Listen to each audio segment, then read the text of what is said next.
Trade. At NES 66, the discourse continues until we fully rethink Africa's development.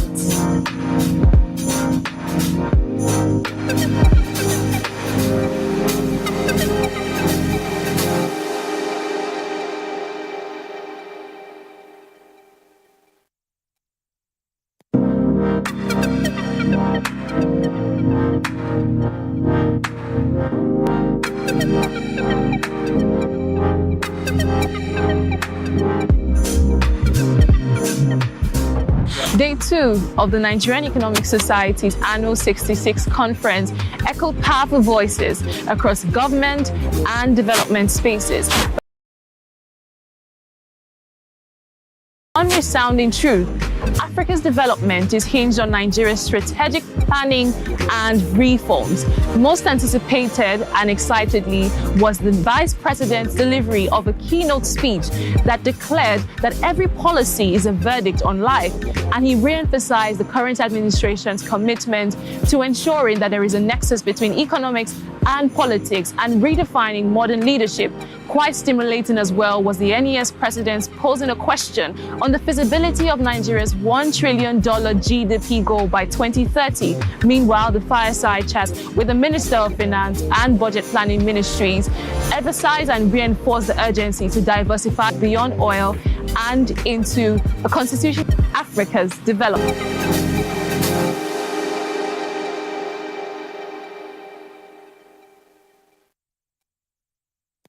Annual 66 conference echoed powerful voices across government and development spaces. But amidst the different speeches and presentation came one: every policy is a verdict on life and politics and redefining modern leadership.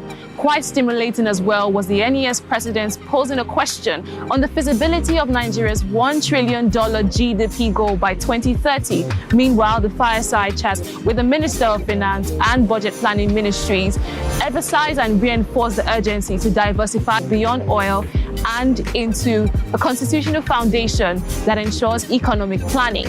As we move towards day 3, the focus shifts to economic transformation, social inclusion, and the future of Africa's trade. At NES 66, the discourse continues until we fully rethink Africa's development.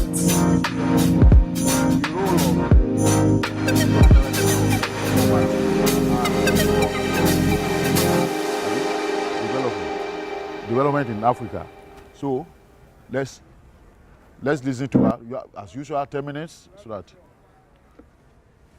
Hello, good morning, our distinguished professors. It's a comment.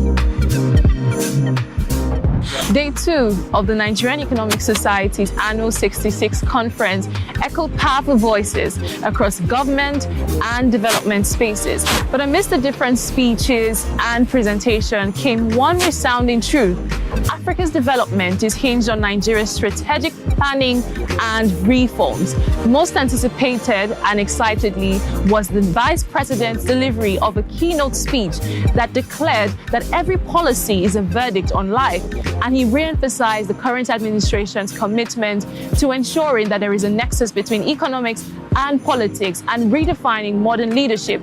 Quite stimulating as well was the NES president's posing a question on the feasibility of Nigeria's $1 trillion GDP goal by 2030.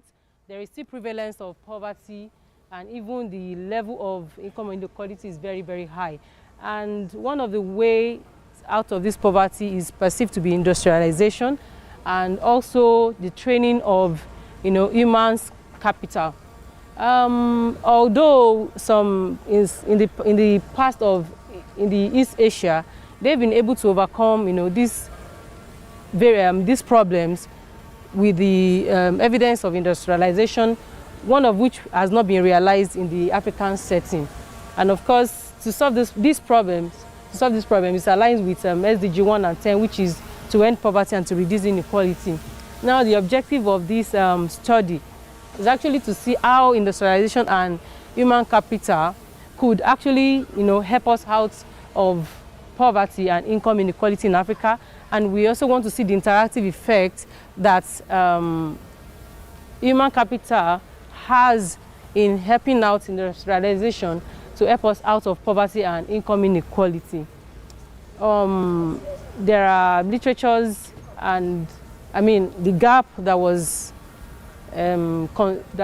revealed is that for many of the empirical results, there were mixed results. Some feel that it was more positive, and some felt it was negative.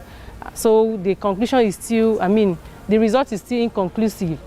And of course, there are also very few studies that has actually looked into the interactive effects of industrial employment and human capital. So that is why this study feels that there's a need to fill the gap in the African setting to see how the interactive effects will actually help out. And of course, the choice of the econometrics technique too is part of the method. That's a methodological gap anyway. From the theoretical framework, the work actually hinged on the structural change theory, which was adopted from the Lewis drawer sector model.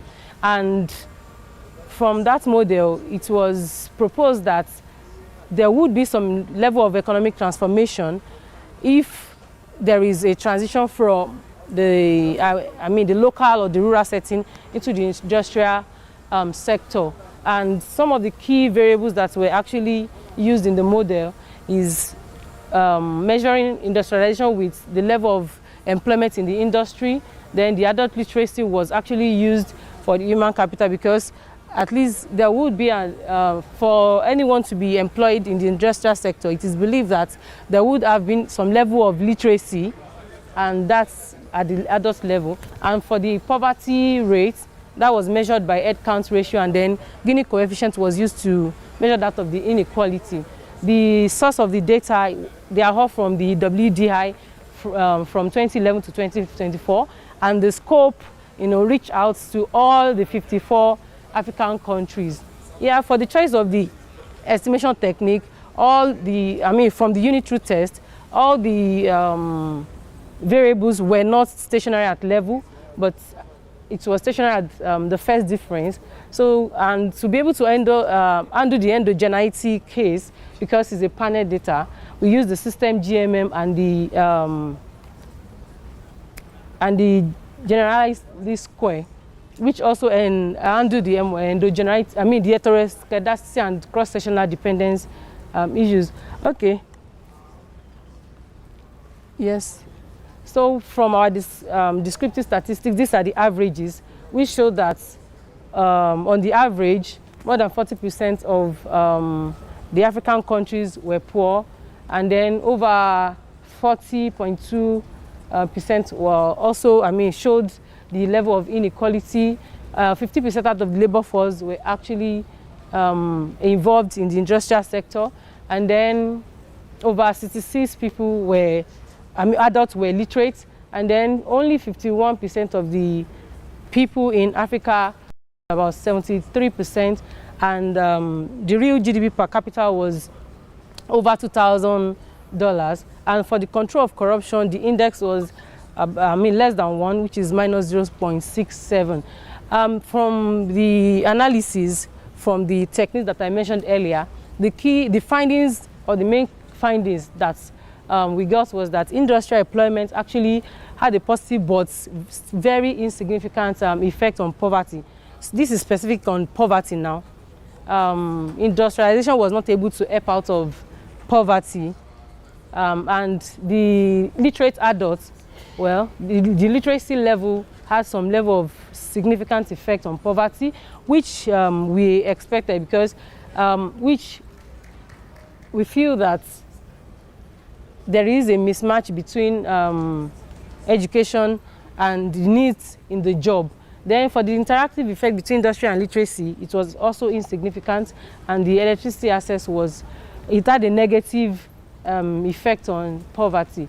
For the effect on the inequality, there was no significant effect was recorded for industrial employment on inequality, and for the adult literacy, it was positive and significant, which indicate that there is a kind of uneven distribution of feedback, or let me say returns from that variable. Then for electricity access, there was actually significant reduction in the inequality rate. So from that we take our conclusions to say that industrial jobs actually is not sufficient enough to reduce poverty and inequality.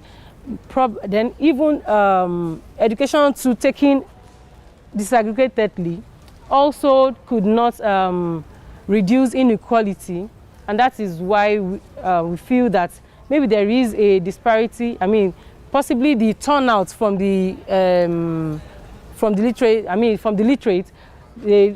their expertise do not actually match the industrial needs.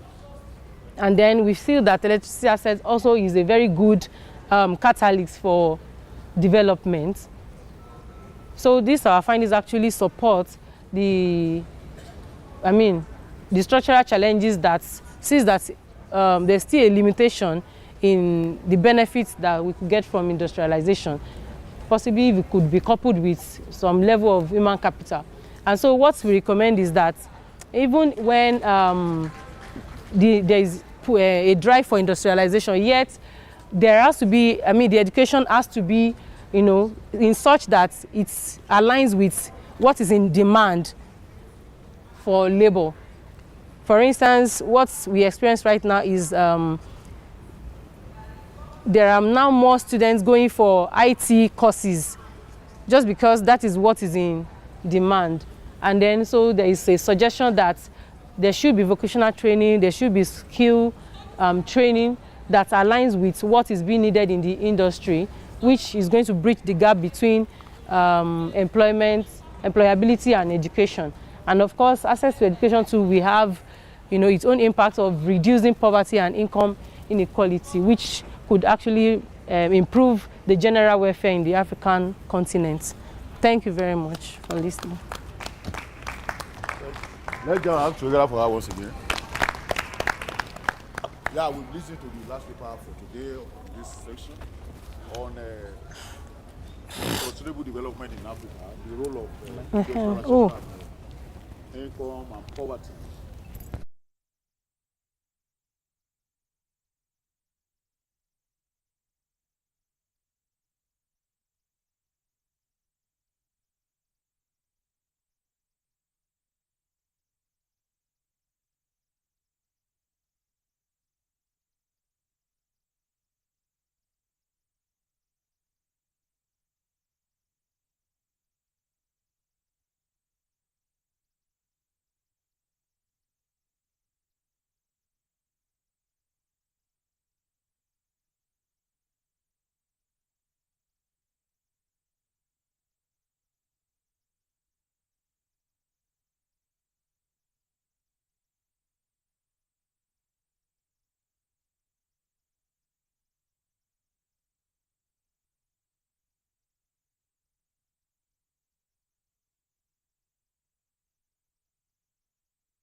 Thank you.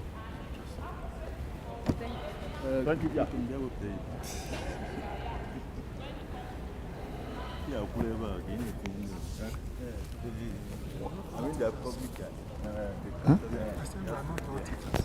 No, we are not.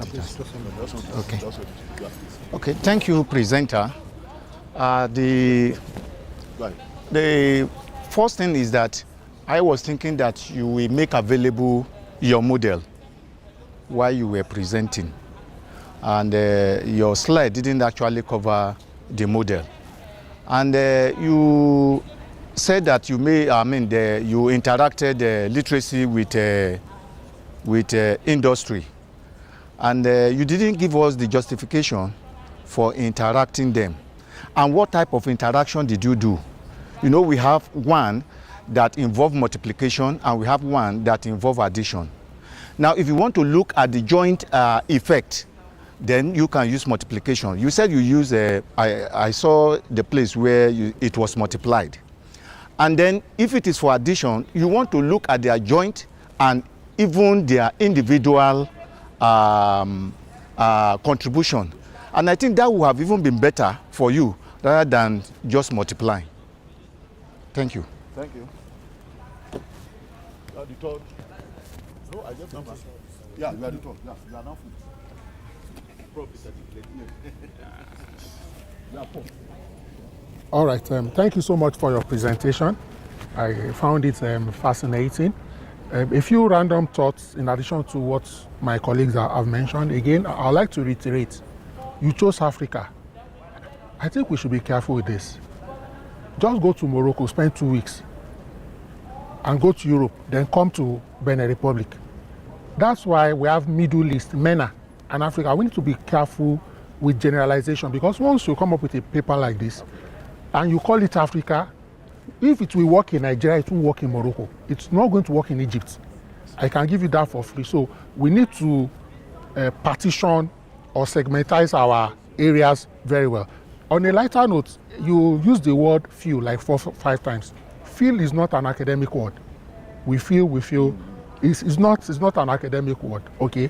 I would like you to note that in your choice of words. I'm also thinking that, you know, in your conclusion, you mentioned the fact that, you know, you talked about apprenticeship, technical skills, but in the main work, I didn't see that. So I'm wondering, where is this conclusion coming from? Because you are focusing on literacy, then you are not talking about apprenticeship. So when you are looking at industrial employment, you need to ask yourself some fundamental questions. Why are they employing these people? Are they employing them because of their tertiary or secondary education, or are they employing them because of their skill? Skill is not limited strictly to formal education.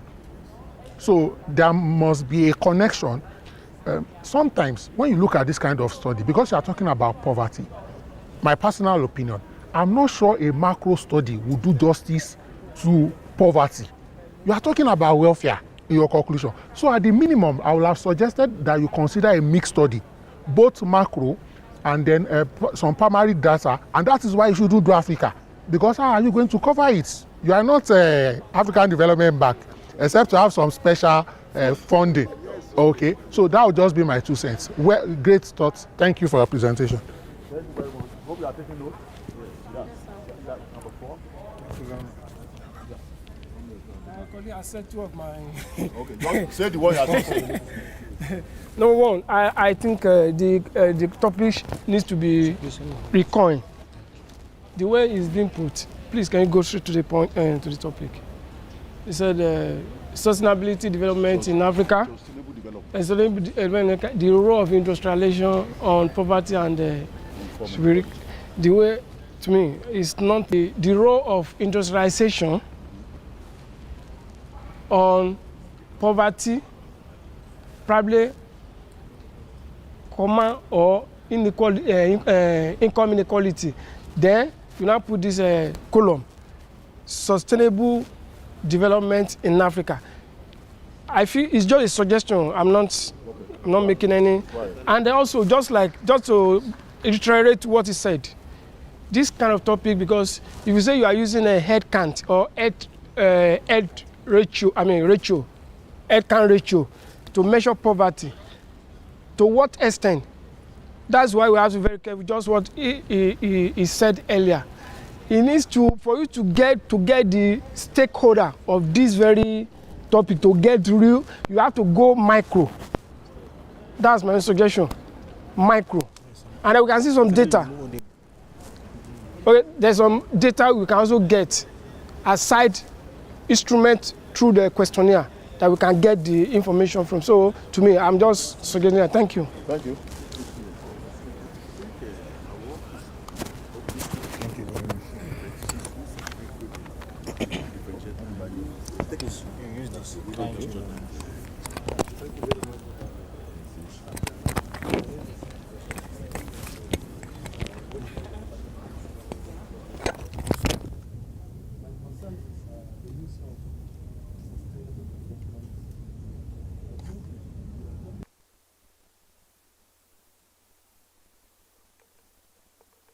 Careful about using that word sustainable. Sustainable today does not mean sustain development. It means development that will not compromise or jeopardize development of future generations. So maybe you should remove that word sustainable development framework. Thank you very much. Thank you very much. So, since we have about 15 minutes, who else has, okay? Most importantly, I believe you are taking notes so I can go back to the drawing board and add value.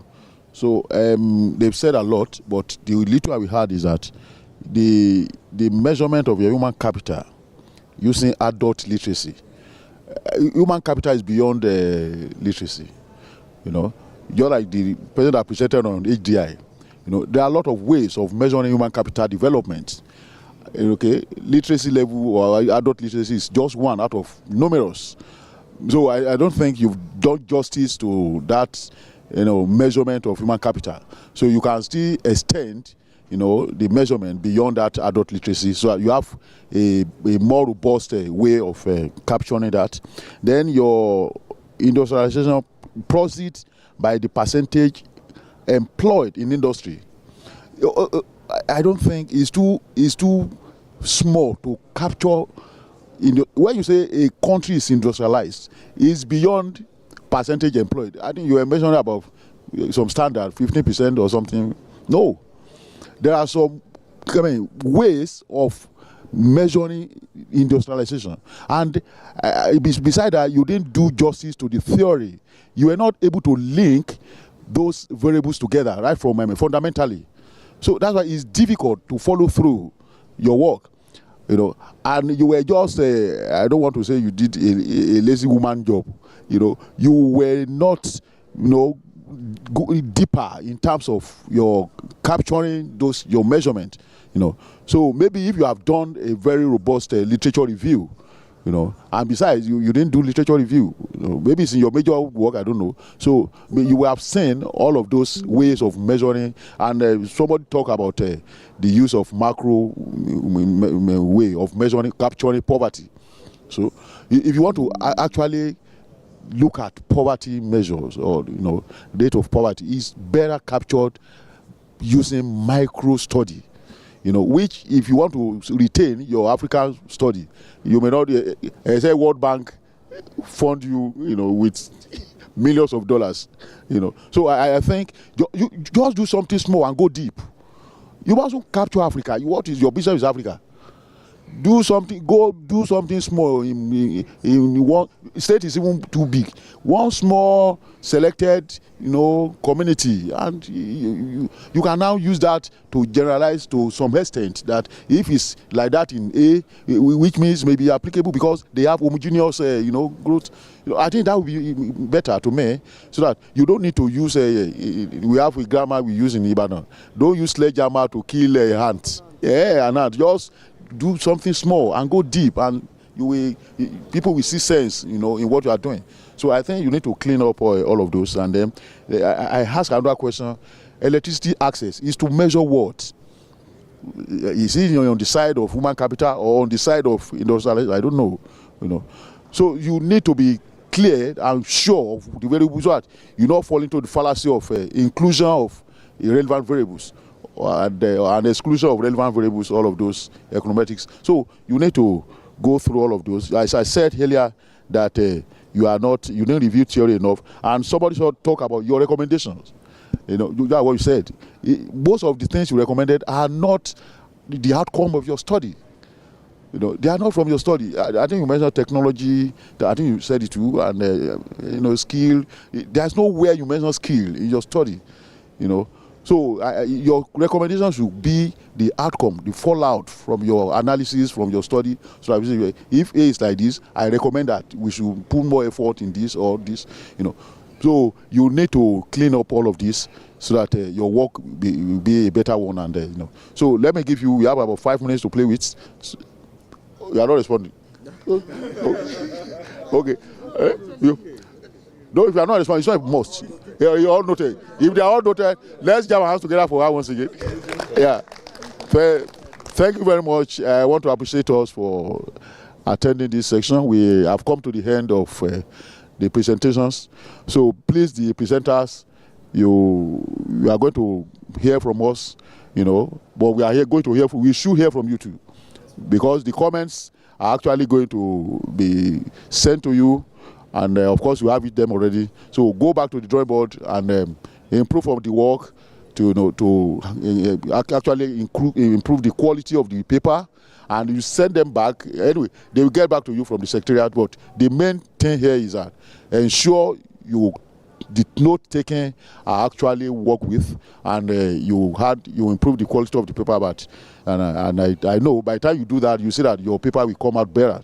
So I want to appreciate every one of us for attending this session. Thank you very much. I'm your boy, Professor Joseph Ayola Mojolabi from University of Lagos. So thank you very much, and God bless you. Thanks. Yeah. So I think we can remain seated where we listen to the next. You know, I don't know. I think the next concurrent is taking place. Thank you very much. Yeah. Thanks. Let me appreciate my timekeeper. My accurate timekeeper. Let me appreciate him. So be on your feet so that they will see you. Come here so that come and stand there so that people will see. Yeah, people will see. This is my accurate timekeeper. Let's know your name. Hello, gentlemen and ladies. My name is Dr. Alochukwu Nzelu from Clifford University, Abia State. Let's get our hands together for it. Thank you very much, and God bless you all. Amen. Thank you. Thank you.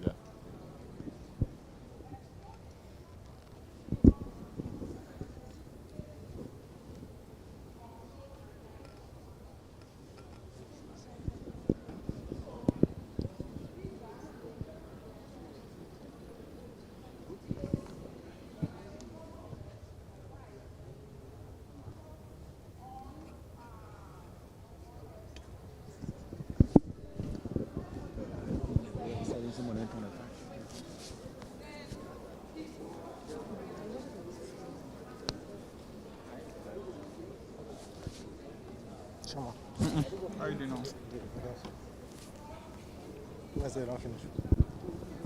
Check.